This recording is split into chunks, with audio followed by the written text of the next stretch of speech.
At first it looked like a balanced race, but then everything changed in seconds. Watch the leg that shocked the field and turned the relay into a commanding win.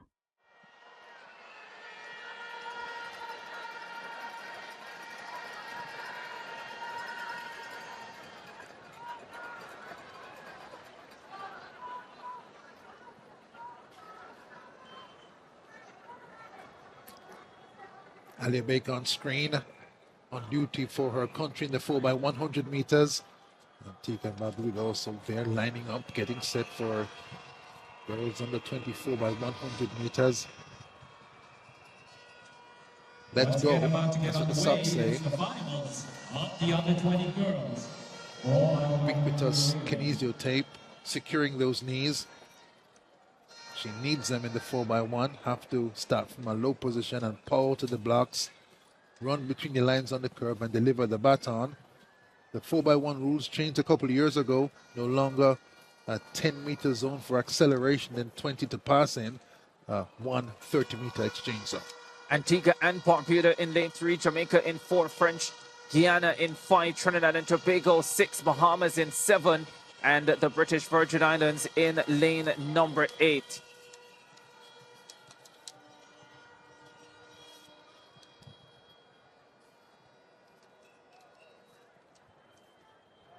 Frederick there for Trinidad and Tobago. Powerful runner. Lots of college coaches here. Saw former world champion David Oliver in the hotel today. Should be looking at athletes like Frederick, who's looked so good in the 100 and has gotten through to the 200 final. Shatania Dorset there for the Bahamas. Medalist last year in the under 17 category in the 100 meters. And, Hewlett, Asaria Hewlett, lead of duty, sprinter hurdler, the black, green, and gold. Under 20 girls 4x100 meters relay final. Antigua and Barbuda in 3, Jamaica in 4, Guyana 5, Trinidad and Tobago 6, the Bahamas in lane number 7. There's the Antigua and Barbuda team. Giardina Dowdy, a 100 finalist at the under 20 level, having gotten to the under 17 100 final last year as well. And she leads this Antigua and Barbuda setup.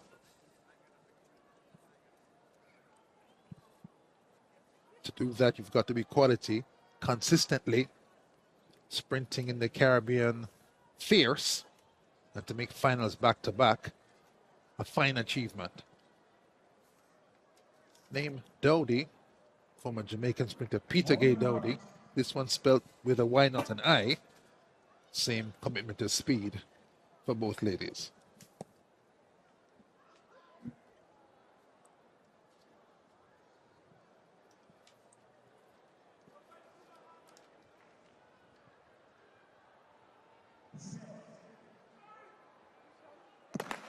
Off they go.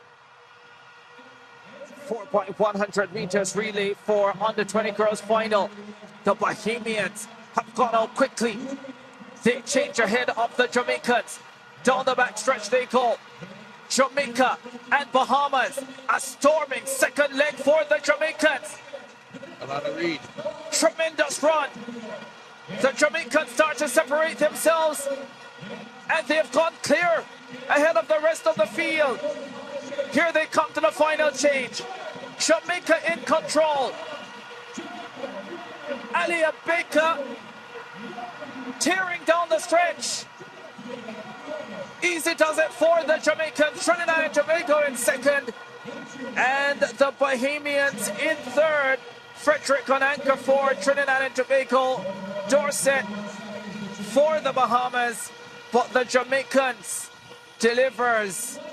Well, they deliver a fine performance with Alana Reid storming on the back stretch. Wow, that was the difference. She was a change maker. The first leg was even, perhaps with the Bahamians in the lead with that wonderful aquamarine vest. You could see them edging into the front on the outside lane, but the 10.92 girl, Alana Reid, made all the difference. There's a celebration for Trinidad and Tobago. Frederick 4.95, her teammates buoyant after their performance that puts them back on the podium. And yes, a big win for Caribbean sprinting in the 4x1. Big win indeed. Here's another look at it. Looks like Renisha. So practicing the 200, great curve running, nice first leg. The baton passing nice by the Bahamians and a fight back by the BV on the outside. But here comes Alana Reid, sweeps the backstretch clean, releases the baton, and puts Jamaica out in front.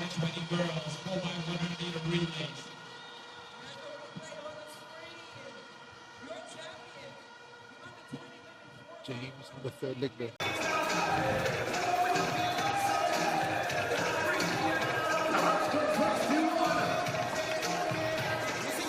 Turks and Caicos, Bahamas, Trinidad and Tobago, Jamaica, Grenada, St. Kitts and Nevis, British Virgin Islands, and Bermuda. The Jamaicans will start in lane number 4.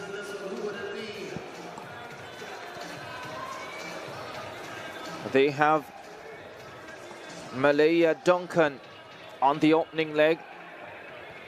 St. Kitts and Nevis in 6 with Kimia Phipps starting off for them. There's Duncan, the Jamaican leadoff.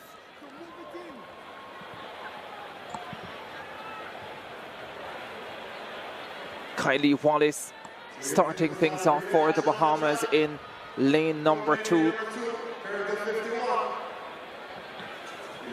One assumes that Kiesra Thomas is likely to figure heavily. But of course, the team to beat will be Jamaica. Shira Stout will be the leadoff runner for the British Virgin Islands.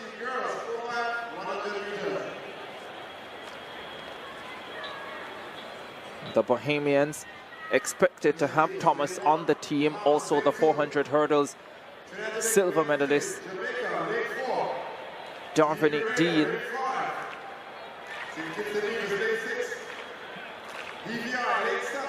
The Jamaicans do start favorites though.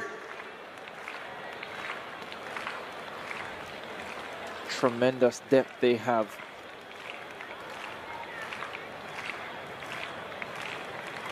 Final of the 4x100 for under 17 girls. Turks and Caicos, Bahamas, Trinidad and Tobago, Jamaica, Grenada, St. Kitts and Nevis, British Virgin Islands, and Bermuda.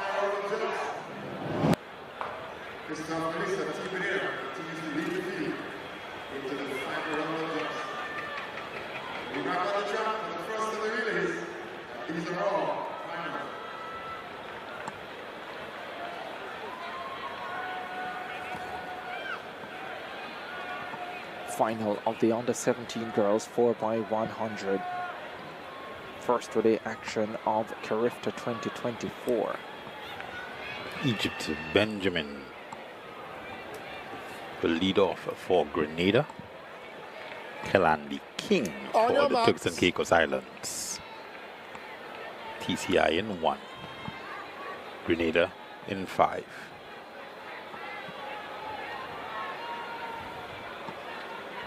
Has had a lot of running, Regis, at these championships so far. Let's see if she can put her team in a good position from the opening leg. Duncan for Jamaica in 4. Wallace for the Bahamas in 2. Off they go. 4x100 final on the 17 girls. Fine start for Trinidad and Tobago. Duncan no response for the Jamaicans. Duncan hands over first, and it's Jamaica in charge. Down the back straight away they go. The Bahamians responding now. Jamaica and Bahamas. Trinidad and Tobago with work to do. St. Kitts and Nevis going well in lane number 6. Natrice East on the third leg for the Jamaicans. Looks superb in 200, qualifying earlier today. Here's the final change. It's Jamaica in front. They are well clear of the rest of the field. Prashana Lee Blake is it on anchor. The Bahamas coming forward with Thomas. They will be second. Jamaica with the gold medal. Bahamas silver, and Trinidad and Tobago with a boom. The under-20 girls 4x100m relay final at the CARIFTA Games delivered a race that perfectly captured the essence of Caribbean sprinting: explosive speed, razor-sharp baton exchanges, and the emergence of young athletes ready to shape the future of the sport.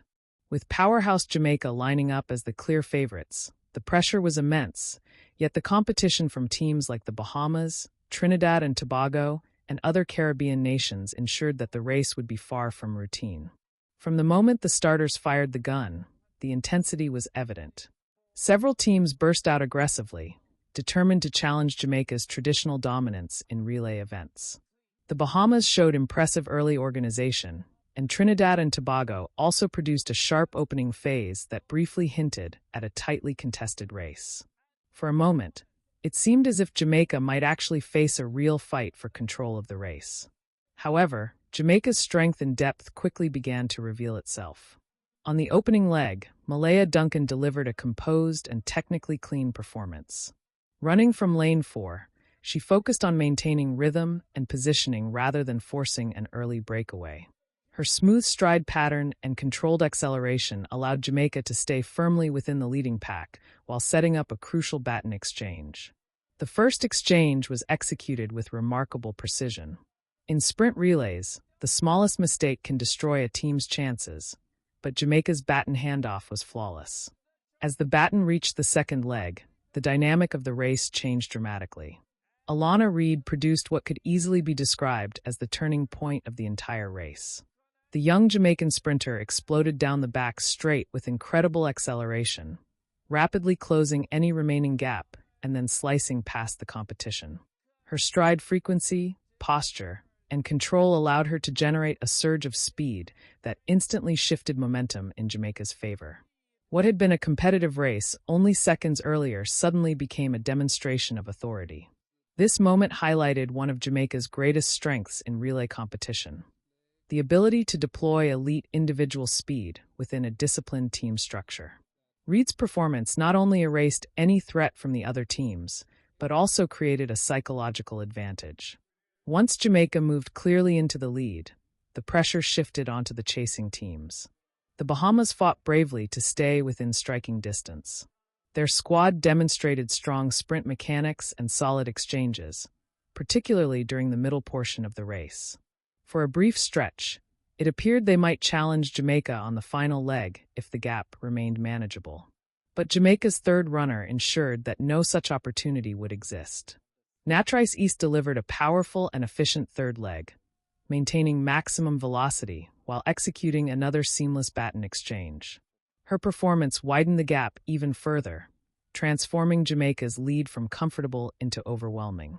By the time the anchor leg began, the race was effectively decided. Jamaica's final runner attacked the straight with confidence, maintaining composure while the chasing teams pushed desperately behind. The Bahamas surged late and secured a well-earned silver medal, while Trinidad and Tobago held off the rest of the field to claim bronze. Yet the defining story of the race remained Jamaica's execution. Their victory was not simply about raw speed. It was about precision, rhythm, and collective discipline. Every exchange was smooth, every leg delivered exactly what the team required. The performance also carried deeper significance. The CARIFTA Games have long served as the foundation for Caribbean sprinting greatness. Many of Jamaica's legendary athletes, including icons who later dominated global championships and Olympic finals, first demonstrated their talent on this very stage. Watching athletes like Alana Reid and her teammates dominate this relay provides a glimpse into the next generation of Jamaican sprinting excellence. Their combination of speed, technical discipline, and competitive composure suggests that the legacy built by legends such as Usain Bolt, Shelly-Ann Fraser-Pryce, and Shericka Jackson will continue for years to come. In the end, the race was more than just another gold medal. It was a reminder that Jamaica's relay culture remains one of the most powerful forces in track and field, a system that continues to produce young athletes capable of turning a competitive race into a commanding victory within the span of a single leg.